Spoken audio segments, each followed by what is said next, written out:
Сәлеметсіздер ме балалар? Бүгінгі сабағымызды бастаймыз. Ал бүгінгі сабағымызды бастамас бұрын балалар сыныбымызда психологиялық ахуал орнатылады. Бастайық. Бүгін бір-бірімізге сәттілік тілейік сабағымызды. Сыйлықтың тәтті болып жүрмін. Рахмет.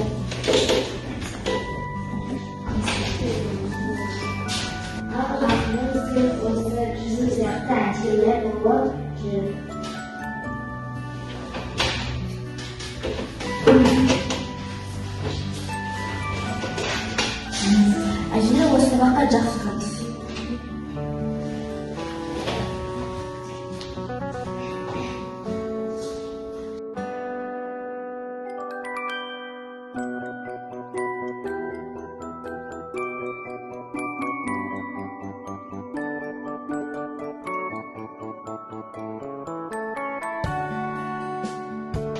Бүгін психологиялық ахуал орнатылады. Енді өткен сабағымызды қайталайық. Бүгін астау әдісі арқылы өткен сабағымызды қайталайық. Келіп, мына жерде бауырсақты аламыз.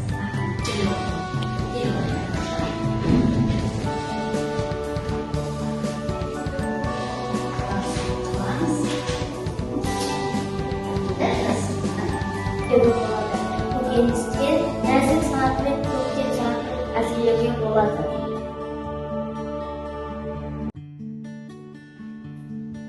Не себепті көкөністер мен жемістерді күнде тұтыну керек? Себебі ағзаға пайдалы. Өте тамаша.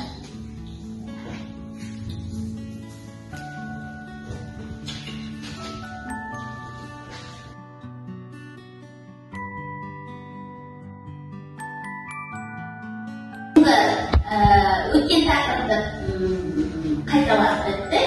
Енді бүгінгі жаңа тақырыбымызды кинолента әдісі арқылы айқындаймыз. Екі оқушы келсеңіздер, келіп қойыңыздар. Бір Ахмет келіп.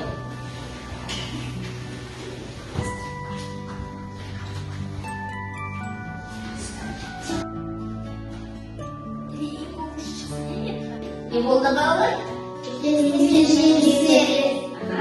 Көкөністер бұл тақырыбымыз жемістер болды. Ал көкөністер мен жемістерге бүгін не жасаймыз? Салат жасаймыз.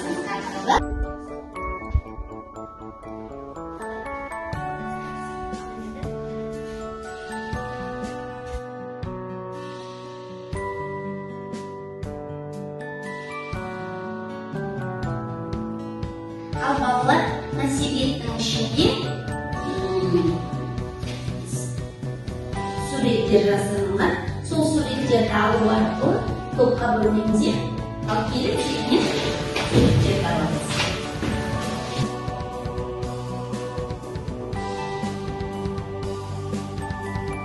Балалар, бүгінгі сабаққа керекті заттарымызды толық алдымызға алып бітсек, басымызға орамалымызды тағып алдық, косынкаларымызды. Енді сендермен жаңа сабағымызды бастамас бұрын қауіпсіздік ережемен таныстырып өтейін. Қауіпсіздік ережесін жалпы білеміз ғой, сабақ сайын айтамыз. Ас әзірленетін орын гигиеналық талаптарға сай болу керек. Қажет болса оқушылар өздері залалсыздандыру жұмыстарын атқаруды тиіс. Тамақ әзірленістен бұрын тағамдардың сапасын анықтап алу керек. Құрал саймандарды да залалсыздандырудан өтіп барып пайдаланады. Өтпейтін құрал саймандармен жұмыс істеу.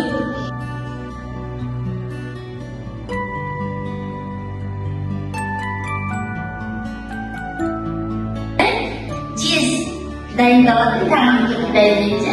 Сондықтан біз қандай құралдарды қолданамыз? Пышақты бір-бірімізге берген кезде қалай береміз? Абайлар береміз. Бас жағымыз ұстап, арт жағын береміз. Енді қауіпсіздік ережесін сақтай отырып, бәріміз жұмысқа кірісейік.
album alternatif Korea hal yang nah teman sekalian dari minum kesalahan jingle ada program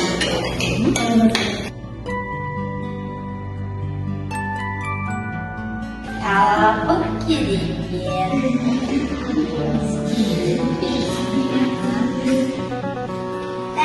dari sekian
балалар, бүгінгі салатты барлығымыз әрі жылдам, әрі тез дайындап өзіңізге ұнады ғой бүгінгі салаттарымыз, иә? Енді сабағымызды бутерброд әдісімен кері байланыстырайық, иә?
Бүгінгі сабағымыз өз нәтижесіне жетті.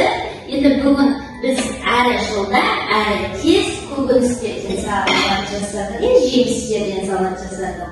Әрі жедік те өзіміздің ағзамызға пайдалы екеніне көзіміз жетті. Сондықтан келесі сабаққа үй тапсырмасы ретінде сендерге қызанақтан, қиярдан, сәбізден салат жасап беруге үй тапсырмасын береді. Осымен сабағымыз бүгін аяқталды.